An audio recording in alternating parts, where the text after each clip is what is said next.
สัมพุทธัสสะนะโมตัสสะภะคะวะโตอะระหะโตสัมมาสัมพุทธัสสะนะโมตัสสะภะคะวะโตอะระหะโตสัมมาสัมพุทธัสสะสีวันนี้เป็นวันดีวันเศรษฐีอมุตตะโศกวันเสาโลกคืนทองหวานพ่อบ่ลงกูลงมาเกิดลงมาเปิดโลกาพระตาถาผู้ก็ตั้งแต่นออรหันต์มารวมกันอยู่ในโลกจังเป็นโศกปัตตพีทสานเดชถีภูเขาเอาเสเหล่าใส่สางยังมีนางน้อยนาผู้ฉลาดด้วยเป็นคนชื่อว่าสาวนามนคิวกองคิงกองอมรตาอ่อนสนน้อยนาอยู่ป่าประชาชนเคยได้ฟังสมชื่น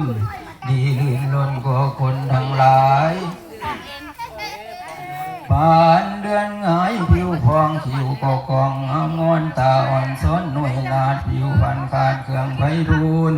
ผลมีบุญลงมาสู่โลกจึงได้มีชื่อว่าโพโสภาของข้าข้างจบคิวกองแขนเขาของปันเข้ามาที่สาวเศรษฐีญาติน้อยคิดคอยอยู่ในใจไปสิไปน้ำเมาเข้าฝากหัวเจ้ากูท่าตามไปหาบ่อพ่อจังได้ให้นอนาลีไปขอพรจากพระฤาษีอยู่ในธรรมลูกไปกรรมในผาจังได้มาเรียกเขาจังได้เว้าต่อกันมามีปัญญาอันลำเลิศคนจังเกิดมาหลายคนบ่ตายได้กินข้าวจึงได้เป็นพระพุทธเจ้ากูพาบุญชูถวายบาทจังฉลาดเป็นเฮาว่ามาเยอะขวัญทางข้าวเจ้าแล้วข้าวเหนียวเจ้าผู้แทนไปทางอื่นเจ้าเจ้าคนไม่มีคนมาเหยียบเจ้าดับเพียบเป็นดินเป็นดอนคนนอนซ้อนคนคอยหาคนเรือหลับให้ลูกก็เชื่อเจ้ามาอยู่ในเราคนกินเขาโภชนังแม่มียาแม่มีผาญากาโมแล้วแม่มีแก้วกาบ่เอาคนมาเศร้าสงโซอ่อนสอนนอโภชนังกินยังโมต่อเจ้าโบทอเขาขาวให้เป็นสาวเป็นบ่าวเขาบอกเก่ากันมาเขาอยู่นะเอามาใส่เราเอาเจ้ามานอนเฮือนเป็นปีเดือนได้เลี้ยงลูกเอาเขาผูกคอเขาปัดนานเป็นเขาสารอยู่ในตาเขาเอามาหัวไหลสองห้องมองห้องกันเอาจังเอาเจ้ามาเลี้ยงพระเถระจังเอามาทำบุญตักบาตรบัวได้ขาดพระตถาคตามีพญาคนใดกินเขาคุณของเจ้าเรือแผ่นสุธาเหนือทาราสมุทรแม่น้ำคนถูกกรรมจึงแข็งแรงควรมีแห้งได้กินเขาทานบ่อของอยู่นอกโบเมนของเฮาเขาก็เอาหมูมาเป็ดไก่เอามาใส่แห้งห้ำแก่ผุยดินสัตว์จะกินตามวิตามเกิดแสนประเสริฐก็สิ่งทั้งปวงงามเป็นม่องเขาเกี่ยวหาเจ้าเราเป็นเพื่อนเขาออกมามัดไว้บอกให้เจ็บบอกให้เจ็บไปใส่ถือดังใจมุ่งหันก็ได้เสียงดังได้ความจริงนาดูแลนาอาศัยพระบ่ประมาทคุณผู้สนังเอาหวังใส่เราถึงอำจังเรานำว่ามุมาว่ามาเยอะคนเยอะเจ้าน้อยผู้เป็นหลังเจ้าเจ้าไปนำเกียรติโบเจ้าอย่าโอไปนำหมู่ผู้ทางเจ้ากันมานางข้าวเจ้าทางนางข้าวเหนียวก็ให้มาเสียมือนี้วันนี้ว่า คนพอเที่ยวเขากำเงินนำกำเป็นเขาดอกหมองอนั้นเป็นเขาห่วงซ้ำนำสับวังนั้นเป็นเขามันปูงานตัวหูเป็นเขาใหญ่เขานำใส่หน้าทางเขายังมาเพิ่งน้ำดำโลกห้องพวงพวงกองเป็นพวงว่ามาเยอะขวัญเจ้าโน้ตเดียวพานดำเห็นทำเดือดรอคนเดินมายังอยู่ผู้ทางเชิญนางมาอยู่เราเขาเอาเจ้ามาใส่สางว่ามาเยอะขวัญเนื้อคนเจ้างบอยู่ในให้ควรเข้าใหญ่เข้าป่าเข็นเจ้าอย่าเสียงไปนำมูเจ้าอย่าอยู่น้ำป่าอยู่หน้าเด็ดหอนให้เจ้าย้อน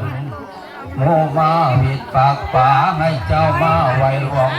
องอย่าอยู่ห้องหน้าทางตายเจ้าตามมาอยู่มารวมมูรับกันว่ามาเยอะควร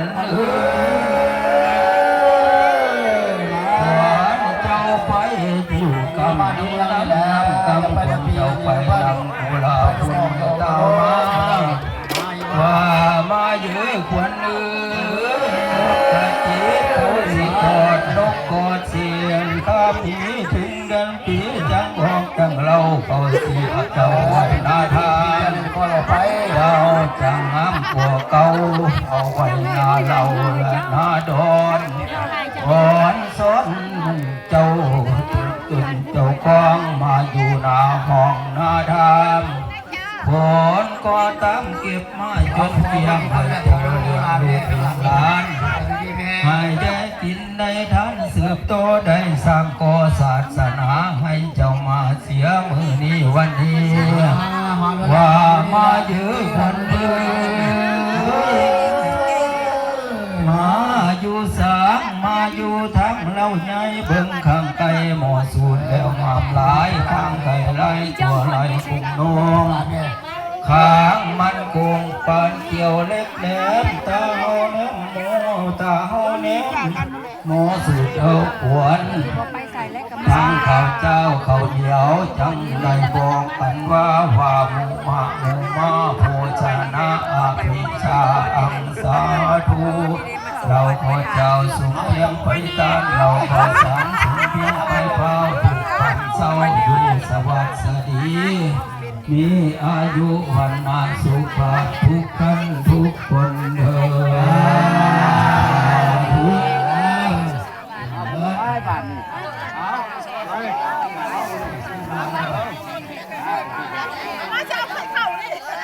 เอาเนี่ยเข้าครับเอา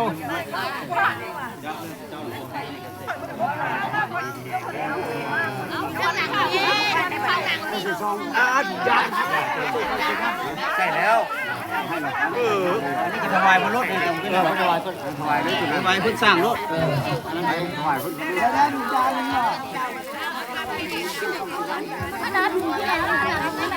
สาธุผู้เกิดเราสมัยก่อนผู้เกิดโอ้ยอดพุทธังตาธรรมตาสังฆังเมตตาทุกปณิธาตุอินดียะดูพระมารดาช่วยคำชูพระบิดาช่วยของการพระอุปถัมภ์พระปัจจัยพระอนุสาวนาปิดกระแพงแก้วปิดช่องช่วยของการคุยกันทั้งหลายไม่ได้ตาสัพพะจิตวิปังพระพิธีทุกทางอรหันต์หรือพระวามินาทิพระวาปฏิบัตินาพระทุกทางสัพพะพระดังสัพพะพิจักพิวัตรเดพิตาปิวที่สมาพระลีนะ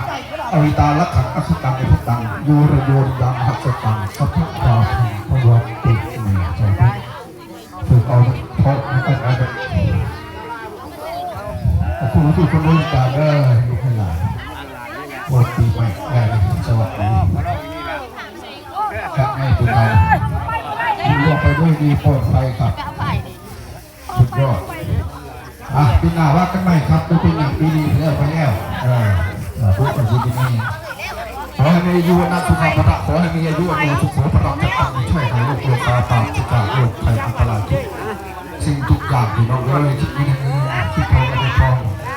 ให้รับผันดีสาธุคุณพระรักษาเทวดาคุ้มครองให้อยู่ดีเป็นสุขให้ ด้วยทุกเมื่อกับทุกคนด้วยสาธุดูดีนี่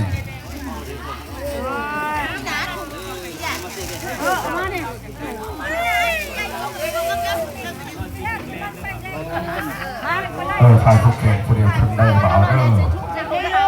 ใครสิ่งนี้อยู่ไว้หลายบ่จึงเอาไปปลูกให้ลูกให้หลานดูว่าเราทำปลูกรถปลูกเรือมือกับกระปีนไม้ยศ3 โลก 3 คำเขาก็เห็นกระปีนเป็นบ้านเขาอีกโลกนึงเอาจะก่อนละมือจบมือดีผมเห็นว่าจะเป็นผ้าหุ่นจากของเก่าเขาก็รักษาไว้พูดเจ๊นี่เจ้าก่อน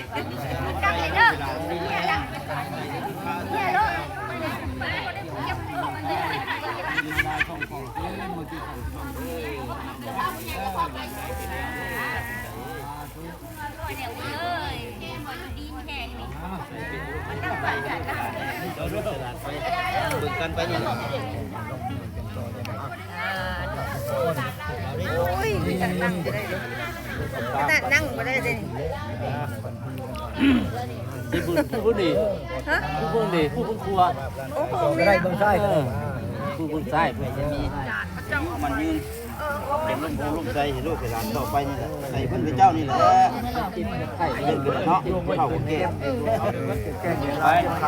เจอกันมุ้ยปีเด้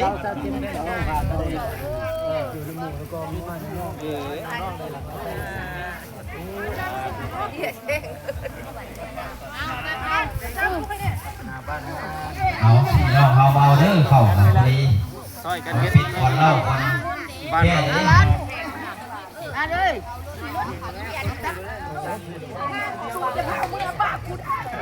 โอ้ยนี่น่ะมันป๊อกเลยนะ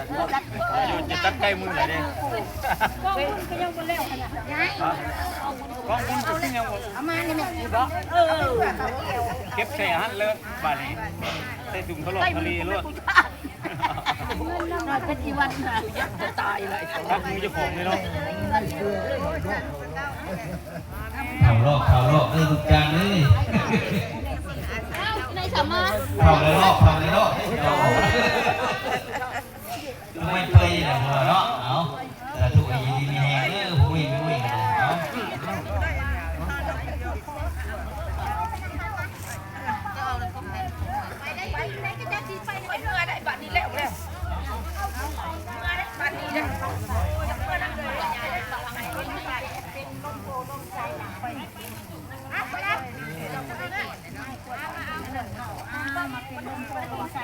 เอาเอาเลิกเข้าเลิกให้ไว้ไปบ่ได้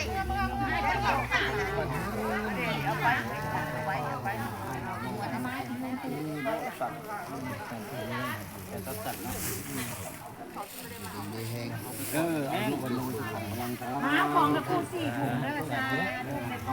ใส่ถุงหลานเก่าคนพาอาศัยที่เก่าเป็นลมโพลมใส่ลูกหลานกันนี่ละไปได้มาจะดูเริ่มพ่อกันอยู่ที่ร้านนี่เลยไปคือไปสร้างเนาะอีลูกดีแม่ลูกเป็นลมโพลมใส่ลูกหลาน